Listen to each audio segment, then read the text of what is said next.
Okay, तो हमारा जो नेक्स्ट टॉपिक है वो है इको। इको इसको बोलते हैं। इससे जो टॉपिक का नाम है, चैप्टर का नाम है वो क्या अपना वेव मोशन एंड साउंड। ठीक है, टॉपिक का नाम है मेरा इको। इससे पहले जो टॉपिक क्या था वो क्या था, रिफ्लेक्शन ऑफ साउंड या फिर रिपीटेशन ऑफ साउंड। ठीक है, तो हम यहाँ पर बात करने वाले हैं इको की। इको क्या है? इको जो अपने रिफ्लेक्शन पढ़ा था वैसा ही है। इको क्या है? Completely based on reflection of sound और repetition of sound from a rigid obstacle. किसी भी रिजिड मतलब क्या होता है? आपका सॉलिड बॉडी से साउंड का जाना, टकराकर वापस आ जाना। ठीक है, वो कहलाता है आपका इको। ठीक है, जैसे अपना रिफ्लेक्शन किया था ना, साउंड जा रहा है, रिफ्लेक्ट करके वापस आ रहा है, वैसे ही आपका इको होता है। साउंड जाएगा, टकराकर वापस आएगा, लेकिन इससे कुछ कंडीशंस होती हैं। ठीक है, तो जैसे आपका रिफ्लेक्शन है वैसे ही होता है साउंड का जाना, टकराकर वापस आ जाना। मतलब रिफ्लेक्शन ऑफ साउंड और repetition of sound from a rigid obstacle is called echo. ठीक है, इको में क्या होगा, जैसे कि मान लीजिए आपका कोई हिल है, ये सॉलिड बॉडी है, रिजिड ऑब्स्टेकल है, और यहाँ पर एक ऑब्जर्वर खड़ा हुआ है और उसने क्या किया, बोलना स्टार्ट किया, hello, hi, how are you, इस तरह कुछ बोलना स्टार्ट किया। तो यहाँ से इसका साउंड जाएगा और टकरा के वापस क्या होगा, इसी को सुनाई देगा, रिपीट होकर वापस सुनाई देगा। आपने किया भी होगा, जैसे आप बोलते हैं कभी हिली एरिया में जाके हेलो, तो sound hello hello hello hello इस तरह बार बार आपको आपको वापस सुनाई देता है रिपीट होके। वो क्या कहलाता है? आपका एको। ठीक है,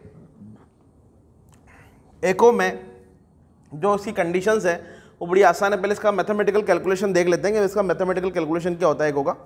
ठीक है, साउंड जा रहा है रिजिड बॉडी से, टकराकर वापस आ रहा है, आप ही को सुनाई दे रहा है, तो ये क्या हुआ? आपका एको।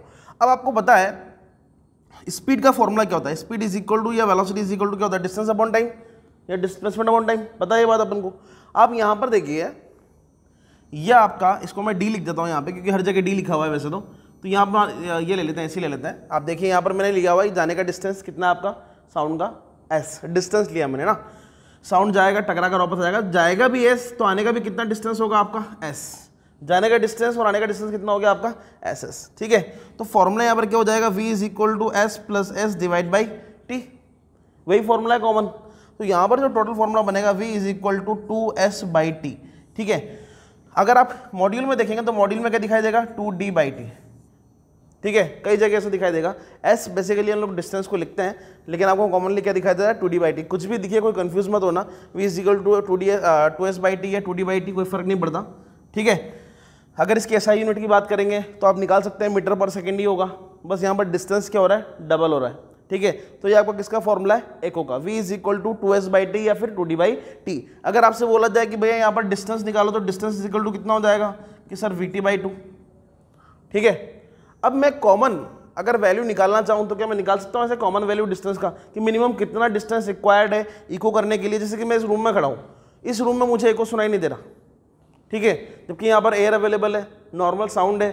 ठीक है, तो हर चीज़ में एको सुनाई क्यों नहीं दे रहा है? तो उसने बोला कि यार किसी भी एको क्रिएट करने के लिए मुझे कोई पर्टिकुलर टाइम गैप रिक्वायर्ड है और पर्टिकुलर डिस्टेंस रिक्वायर्ड है। मेरा कितना रिक्वायर्ड है कि ठीक है, एक काम करते हैं, टाइम गैप तो हम लोग साइंटिफिक जो प्रूव्ड है वो वाला वैल्यू यूज करेंगे, और डिस्टेंस का वैल्यू हम लोग क्या करेंगे? यहाँ पर कैलकुलेट करेंगे। डिटेल में समझाता हूँ, इधर देखिए। स्पीड v इधर कितना ले लेता हूँ मैं यहाँ पर? 340 मीटर पर सेकेंड। ये speed of sound in air approximately value होता है 340 मीटर पर सेकेंड। ठीक है, और t का वैल्यू मैं यूज कर रहा हूँ 0.1 सेकेंड या फिर 1/10 सेकेंड। रीजन बताऊंगा कि मैंने यही क्यों यूज किया है। जब मैं इसको कैलकुलेट करूंगा तो s का वैल्यू कितना आएगा? s इज इक्वल टू कितना हो गया आपका? 340, 1/10 और 2, राइट। ठीक है, इसको इससे कैंसल आउट करो, s का वैल्यू कितना आएगा आपका? 17 मीटर। ये 17 मीटर क्या आया कि सर ये वो डिस्टेंस है, 17 मीटर इज द डिस्टेंस जहां पे इको आपको सुनाई देगा। मिनिमम डिस्टेंस जिसमें क्या होगा? इको आपको सुनाई देगा। This is the minimum distance. मतलब अगर इससे कम डिस्टेंस होता है तो आपको इको सुनाई नहीं देगा। ठीक है, this is the minimum. 17 metre is the minimum distance to hear an echo. 17 metre, 17 metre जो डिस्टेंस है वो क्या है? वो मिनिमम डिस्टेंस जिसमें क्या होगा? आपको इको सुनाई देगा। ठीक है, इससे अगर कम करेंगे तो इको सुनाई नहीं देगा। कब? जब ये टाइम गैप मैंने कितना लिया हो? 0.1 सेकेंड। कब? जब स्पीड ऑफ साउंड कितना हो? इतना। जब ये कंडीशन होगी तो इतना डिस्टेंस मिनिमम होगा। ठीक है, अच्छा, अब क्वेश्चन ये बनता है कि सर टी का वैल्यू 0.1 ही क्यों लिया? आप यूनिट ले लेते 1 सेकेंड, आपने 0.1 ही क्यों लिया? तो ये जो वैल्यू है 0.1 सेकेंड, ये नॉर्मल ह्यूमन के लिए परसिस्टेंस ऑफ हियरिंग है। क्या है ये? Persistence of hearing. अगर आपने लाइट में एक वर्ड सुना है परसिस्टेंस ऑफ विजन, तो आपको याद होगा उसका वैल्यू 1/16 आता था, 16 सेकेंड, याद है? ठीक है, वैसे यहाँ पर 1/10 सेकेंड है परसिस्टेंस ऑफ हियरिंग। इसका मतलब क्या है कि कोई भी नॉर्मल ह्यूमन कोई भी 2 साउंड वेव सुनने के लिए उसको मिनिमम 1/10 सेकेंड का गैप रिक्वायर्ड होता है। 2 साउंड वेव सुनने के लिए कितना गैप रिक्वायर्ड होगा? उसको मिनिमम 1/10 सेकेंड का। ठीक है, मतलब इससे गैप अगर कम होता है तो वो 2 साउंड वेव को एक साथ नहीं सुन पाता। मतलब जैसे मान लो एक क्लासरूम में 2 बच्चे बैठे हुए हैं, ठीक है, और सवाल कर रहे हैं। पहले एक ने सवाल पूछा और उसी के साथ दूसरे ने भी कुछ ना कुछ बोल दिया बीच में, तो क्या आप दोनों का सवाल समझ पाओगे? नहीं। आप क्या बोलोगे? भैया एक रुक जाओ, 1 बाय 1 करके पूछो। नॉर्मल सा क्वेश्चन है, कई बार आप लोगों ने फील किया होगी ये चीज़। इसका मतलब हो क्या रहा है कि ना 2 साउंड वेव सुनने के लिए मुझे इन दोनों के बीच में कितना गैप रिक्वायर्ड है? 1/10 सेकेंड का, मिनिमम 1/10 सेकेंड का। इससे कम होगा तो काम नहीं चलेगा। ठीक है, नॉर्मल ह्यूमन की बात कर रहा हूँ मैं। ठीक है, तो ये कहलाता है, ये जो टर्म कहलाता है वो कहलाता है आपका persistence of hearing, which is t is equal to 0.1 second. ठीक है, मेनली हम लोग ये यूज़ करते हैं और इसी को कंसिडर करते हुए हम लोगों ने क्या किया है, यहाँ पर डिस्टेंस का जो वैल्यू निकाला है, कितना निकाला है? 17 मीटर। ठीक है, तो 17 मीटर क्या है कि 17 मीटर मिनिमम डिस्टेंस है किसके लिए? इको सुनने के लिए, मिनिमम डिस्टेंस। ठीक है, ये डायरेक्टली कई बार क्वेश्चन आता है, कितनी बार आ चुका है, इवन कई बार NTSC में आया हुआ है। अच्छा है, मतलब डायरेक्ट वैल्यू है और बहुत बड़ी चीज़ नहीं है, आप याद रख सकते हो इजीली। ठीक है, तो t इज इक्वल टू कितना हो गया आपका? 0.1 सेकेंड। ठीक है, और v का वैल्यू मैंने कितना लिया? 340। कई बार ये वैल्यू अगर चेंज कर देगा तो डेफिनेटली यहाँ पर डेटा चेंज हो जाएगा, तो कंफ्यूज मत होना, मैंने 340 के लिए निकाला है। आप चाहो 330 के लिए निकाल लो, कोई फर्क नहीं पड़ना, थोड़ा बहुत वेरिएशन आएगा यहाँ पे। ठीक है, तो ये क्या है आपका? मिनिमम डिस्टेंस एको सुनने के लिए। ठीक है, इसमें कोई कंफ्यूजन भाई? इसके बेस पे क्वेश्चन बनते हैं सीधे सीधे, बड़ा आसान सा, कि v दिया हुआ है, t दिया हुआ है, डिस्टेंस निकालो, निकाल सकते हैं। काफ़ी आसान सी कैलकुलेशन होती है इसकी। ठीक है, अब इसके बाद एक छोटा सा टॉपिक आता है,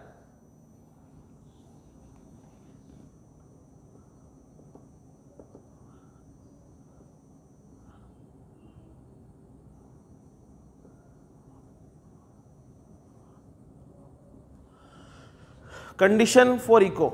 इको सुनने के लिए कंडीशन बताइए, मतलब कैसी कोई कंडीशन होती है क्या जिससे मतलब इको सुना जा सके? मैं कहा हाँ, कोई कंडीशन होती है। पहला, वेलोसिटी ज़्यादा होनी चाहिए, मतलब नॉर्मल जो स्पीड साउंड के बराबर होनी चाहिए। दूसरा, इंटेंसिटी जो होती है, इंटेंसिटी ऑफ साउंड, ठीक है, वो ऑडिबल होना चाहिए, एटलीस्ट इतना तो हो कि सुनाई दे सके। ठीक है, नेक्स्ट कंडीशन क्या है? मिनिमम डिस्टेंस बता दिया मैंने आपको, 17 मीटर होना चाहिए, तो कैलकुलेट कर चुके हम लोग। एक और कंडीशन होती है कि जो सोर्स से साउंड निकल रहा है उसकी वेवलेंथ रिजिड ऑब्स्टिकल की वेवलेंथ से कम होनी चाहिए। रिजिड ऑब्स्टिकल मतलब ये वाला पार्ट, इसकी वेवलेंथ से, इसकी लेंथ से कम होना चाहिए। जो सोर्स ऑफ साउंड निकल रहा है उसकी वेवलेंथ इसकी लेंथ से कम होना चाहिए। तो छोटी छोटी कंडीशन है, कभी क्वेश्चन नहीं बनता, सब्जेक्टिव जरूर बन सकता है कि condition for hearing in echo, इस तरह का एक सवाल बन सकता है कि आप लिखो कि कंडीशन क्या क्या है उसके अंदर। ठीक है, ये हो गया आपका पार्ट। तो छोटी छोटी चीज़ें हैं, मेन जो पार्ट है अपना वो ये है, और एक फॉर्मूला है इसका ये वाला, और एक फॉर्मूला है इसका ये वाला। मेनली आपको न्यूमेरिकल पर्पज से ये ध्यान रखना है। और जहाँ तक देखा जाता है सब्जेक्टिव का क्वेश्चन शायद नहीं आएगा, क्वेश्चन आएगा तो किससे रिलेटेड आएगा? इसका न्यूमेरिकल बेस्ड। ठीक है, जिसमें आपको दोनों फॉर्मूला ही ध्यान रखना है। ठीक है, सो ये टॉपिक यहाँ कंप्लीट करते हैं। नेक्स्ट जो टॉपिक है वह एप्लीकेशन ऑफ अल्ट्रासाउंड। अल्ट्रासाउंड हम लोग पढ़ चुके थे पहले। हाई फ्रिक्वेंसी जिसका वैल्यू कितना होता है? 20,000 हर्ट्ज से ज़्यादा अगर है तो किस में आ जाएगा? अल्ट्रासाउंड में। उसकी कुछ एप्लीकेशंस यहाँ पर हैं। तो पहला जो एप्लीकेशन है वो है वेल्डिंग। एक एप्लीकेशन है मेडिकल पर्पस में, एक एप्लीकेशन है उसका ड्रिलिंग में, एक एप्लीकेशन है उसका क्लीनिंग में। पहले ये डिस्कस कर लेते हैं। वेल्डिंग एप्लीकेशन बता रहा हूँ अल्ट्रासाउंड के ना, वेल्डिंग, मेडिकल, ड्रिलिंग, क्लीनिंग, ये एप्लीकेशन है अल्ट्रासाउंड के। और भी बहुत सारे हम भी डिस्कस करते रहेंगे। वेल्डिंग में टंगस्टन जैसे फिलामेंट को, जो मतलब बहुत एक्यूरेसी जहाँ पर वेल्डिंग की रिक्वायरमेंट होती है, जैसे कि जहाँ पर जैसे बड़े बड़े टैंक बनाने हैं, अब टैंक भी ऐसे बनाने जिससे वाटर लीकेज ना हो। आप नॉर्मल घर में वेल्डिंग कराओ, क्या कभी पानी लीकेज नहीं होगा? उसके अंदर होता है। लेकिन अगर मैं इस तरह की हाई फ्रिक्वेंसी वेव से अगर मैं उसकी वेल्डिंग करूँगा तो क्या होगा उसमें लीकेज वगैरह, मतलब बहुत बारीक माइन्यूट छोटे छोटे होल भी वो फिलअप करती है, ठीक है। तो इसका वेल्डिंग में एप्लीकेशन है, बहुत एक बार थ्योरेटिकल एक बार बुक में देखोगे समझ में आ जाएगा। मेडिकल पर्पसेस में इसका ही होता है, आपने तो उसका वो भी उसकी एक तरह की वो होती है ऑटोप्सी जांच होती है जिसमें बोलता है कि उसका नाम ही अल्ट्रासाउंड है ना। तो ऑब्वियस सी बात है कि अल्ट्रासाउंड नाम है तो नाम भी उसके काम भी कौन आएगा, अल्ट्रासोनिक वेव काम आएगी, हाई फ्रीक्वेंसी वेव काम आती है। एक्चुअल में ये क्यों काम में ली जा रही है, एक्सरे जो होती है, एक्सरे जो होता है काम तो वो भी करता है लेकिन वो कभी कभी बॉडी के ऑर्गन्स के लिए हार्मफुल होता है, मतलब कभी कभी नहीं हर बार होता है। तो ये जो है ये हार्मफुल नहीं होती, it is less harmful as compare to x ray, इसलिए काम में लिया जाता है और बॉडी के ऑर्गन्स में इजीली मतलब काम करता है, कुछ भी डिटेक्ट कर लेता है इजीली। तो ये मेडिकल पर्पज में काम आता है। ड्रिलिंग में हाँ बड़ी प्यारी प्यारी डिज़ाइंस बनाना है, बड़ा सा एक प्लेट है उसको ड्रिल करके हॉल करके छोटे छोटे डिज़ाइन बनाने हैं मुझे, तो उसमें भी मुझे किसी काम आती है आपकी अल्ट्रासोनिक वेव की, ठीक है। बहुत माइन्यूट वर्क करती है, बहुत बारीक से काम करती है छोटे छोटे, ठीक है। कभी कभी एनिमेशन में देखना दिखाया जाता है कई बार, ठीक है। क्लीनिंग में डीप क्लीनिंग जो मतलब बहुत ज़्यादा सेंसिटिव और कॉस्टली होती है, उसके लिए भी क्या काम में लेते हैं हम लोग, ultrasonic wave, high frequency wave हम लोग काम में लेते हैं। नेक्स्ट बात करते हैं पॉइंट नंबर 5 की,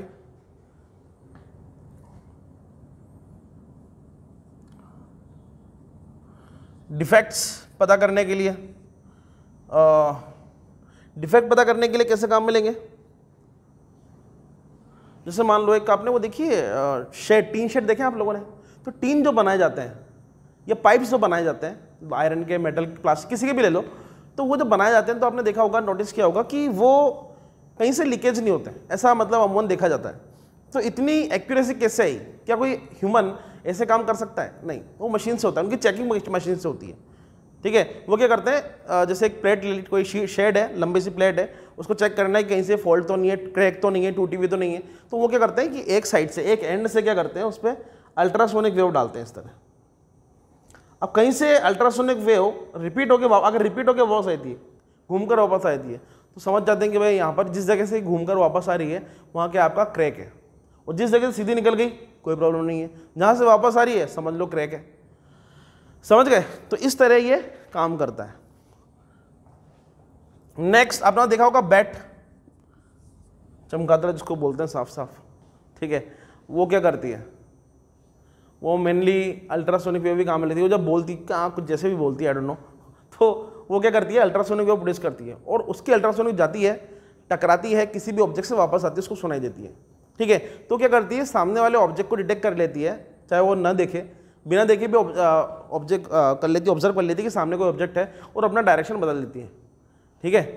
तो ये बड़ा ही प्यारा कंसेप्ट है उनका, बिना देखे भी अपना काम चला लेती है, ठीक है। नेक्स्ट की बात करते हैं, एक होता है इमल्शन,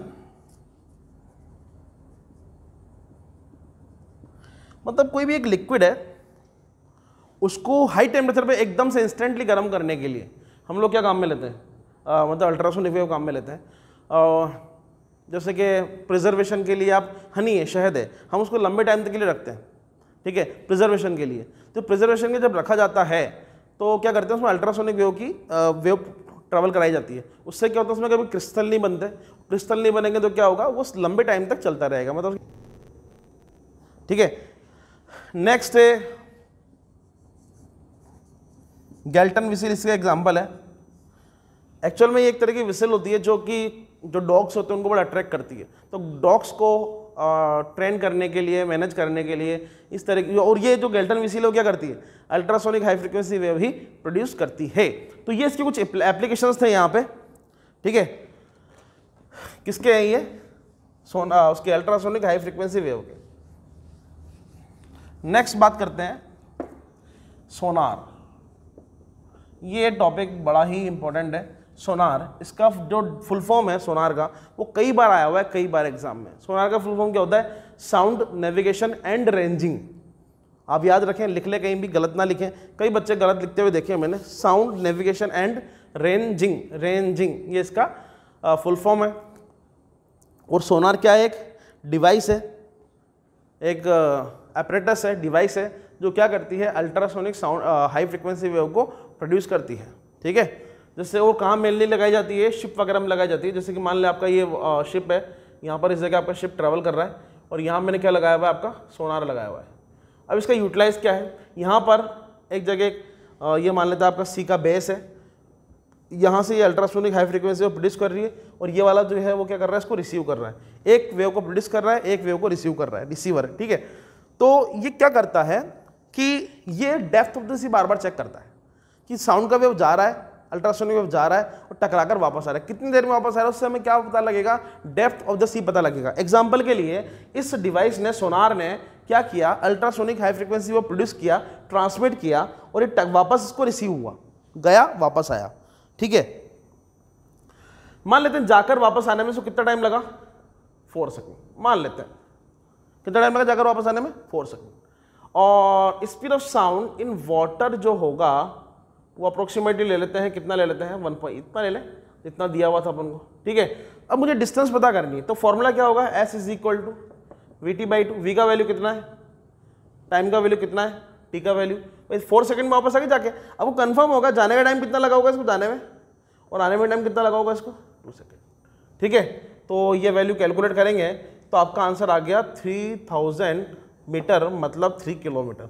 मतलब आपका शिप अभी भी डेप्थ ऑफ द सी से कहाँ चल रहा है, कितना मीटर ऊपर चल रहा है, कितना किलोमीटर ऊपर चल रहा है, 3 किलोमीटर ऊपर चल रहा है। एग्जाम्पल दे रहा हूँ मैं, ठीक है। तो ये हम ऑब्जर्व कर लेते हैं कि शिप कहीं ऐसी जगह तो नहीं जा रहा जहाँ पर धीरे धीरे डेप्थ का हो जाए, शिप सिंक हो जाए, टूट जाए, डैमेज हो जाए, कुछ भी ऐसी चीज़ें, तो ये डिटेक्शन में काम आती है। और अल्ट्रासोनिक ही क्यों लिया मैंने, क्योंकि ये जो वेव है ये नॉइस वगैरह से डिस्टर्ब नहीं होती। जैसे कि मैं हूँ, अब मैं भी बोल रहा हूँ, मेरी भी कोई फ्रीक्वेंसी है, पक्की बात है, लेकिन मैं जब बोलूँगा और इधर से आप बोलने लगे, ठीक है, तो क्या आपकी साउंड मेरी साउंड को डिस्टर्ब कर सकती है। जैसे क्लास में कई सारे बच्चे बोल रहे होते हैं, टीचर पढ़ा रहा होता है, तो टीचर क्या बोलता है कि भाई मत बोलो, पीछे वालों को सुनाई नहीं दे रहा है, मतलब डिस्टर्ब हो रहा है पीछे वाला, तो उनकी साउंड ने एक साउंड को डिस्टर्ब कर दिया। वैसे ही इस कंडीशन में किसी भी तरह का नॉइज, जैसे शिप है, अब शिप चल रहा है, तो शिप में कंफर्म है कि इंजन भी ऑन होगा। अब इंजन यार इतने बड़े शिप का इंजन छोटा मोटा तो होगा नहीं, हीरो होंडा स्प्लेंडर का बड़ा इंजन होगा, ठीक है। और बड़े इंजन का जो साउंड होता है, साउंड भी ज़्यादा होना चाहिए, तो वो साउंड, इंजन का साउंड या कोई भी नॉइज किसी भी तरह का, उससे अल्ट्रासोनिक वेव का कोई इफेक्ट नहीं होता, इसलिए एक्यूरेसी से काम करती है, ठीक है। तो ये इसका छोटा सा एग्जांपल हुआ है यहाँ पे, और इसके यूटिलाइज भी काफ़ी है, नो डाउट, ठीक है। सोनार क्या है, सोनार का फुल फॉर्म याद रखना, रिपीट कर देता हूँ, sound navigation and ranging.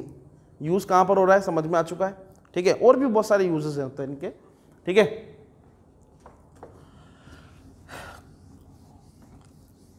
Next topic की बात कर रहे हैं हम लोग,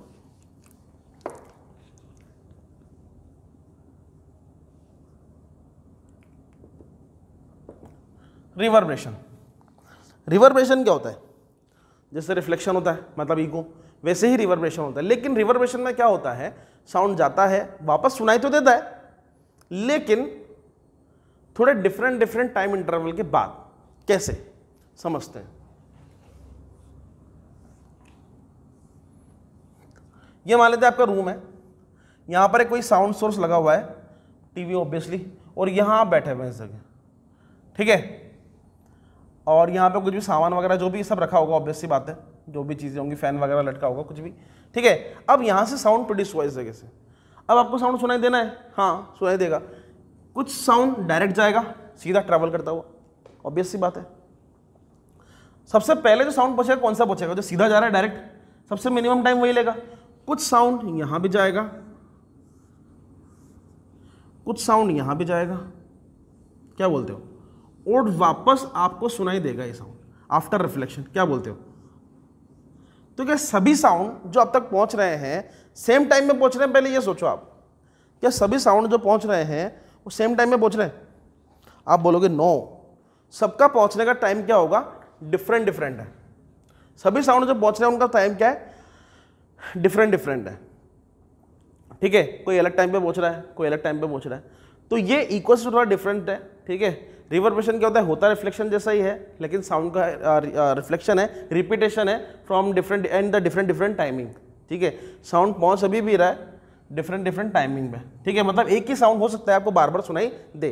अब मान लो, सोच लो, आप थिएटर में मूवी देखने गए, एग्जाम्पल के लिए, बड़ा थिएटर है, काफ़ी बड़ा है, और वहाँ पे रिवर्बरेशन हो रहा है, एक साउंड आया तो डायरेक्ट खुपाच अंदर घुस गया, सुनाई दे रहा है तेरे को। दूसरा साउंड आया, कहीं से टकरा के फिर आया, 3, 4, 5, 6, 10, 50, 100, 200, 500, 1000 साउंड आ रहा है। अरे भाई साहब, उसने बोला था डिशुम, एक्टर ने किसी को मारा डिशुम, और वो डिशुम तुझे 50, 100 बार, 200 बार सुनाई दे रहा है, कहीं ना कहीं से टकरा के वापस आ गया। क्या तेरे लिए अच्छा है? क्या दोबारा कभी देखने जाएगा मूवी? एक ही साउंड डिशुम डिशुम डिशुम डिशुम बोला 2 घंटे पहले है, आ साउंड अभी भी रहा है। इमेजिन कर रहा हूँ, एग्जांपल दे रहा हूँ, मतलब थोड़ी देर पहले बोला है, साउंड अभी सुनाई दे रहा है। क्या ये आपके लिए कन्वीनियंट है? Is it convenient for us? No. आप दोबारा देखने जाओगे? नो भैया, मैं तो अपने मोबाइल में देख लूँगा, उसमें साउंड रिफ्लेक्ट नहीं होता कहीं भी। तो हम क्या करते हैं, मतलब थिएटर में क्या करते हैं कि वो इस तरह की क्वालिटी बनाते हैं, जो उसका वॉल्स होती है, उसकी जो रूफ होती है, वो इस तरह का डिज़ाइन किया जाता है कि साउंड बार बार रिफ्लेक्ट नहीं हो। जैसे कि यहाँ से रिफ्लेक्ट होगा, इधर से रिफ्लेक्ट होगा, तो क्या करते हैं, साउंड एब्जॉर्बिंग वॉल बनाते हैं। जो कर्टन्स लगे होते हैं साउंड को एब्जॉर्ब कर लेते हैं। उसका छत होता है, उसका रूफ होता है, वो इस तरह का बना होता है, साउंड को जो रिफ्लेक्ट करता है डायरेक्ट ऑब्जर्वर तक पहुंचता है। रिमेनिंग मैक्सिमम कोशिश की जाती है कि जो अदर साउंड है वो डायरेक्टली रिफ्लेक्ट ना हो, क्या करें, वो एब्जॉर्ब हो जाए। ठीक है, उससे क्या होता है, साउंड क्वालिटी बढ़ जाती है, इसलिए तो लोग देखने जाएंगे, वरना क्यों देखने जाएंगे? क्या बोलते हो? ठीक है, तो ये होता है आपका रिवर्बरेशन। ठीक है, तो इसको यहाँ पर इस टॉपिक को कंप्लीट करते हैं, नेक्स्ट टॉपिक की बात करेंगे। Thank you.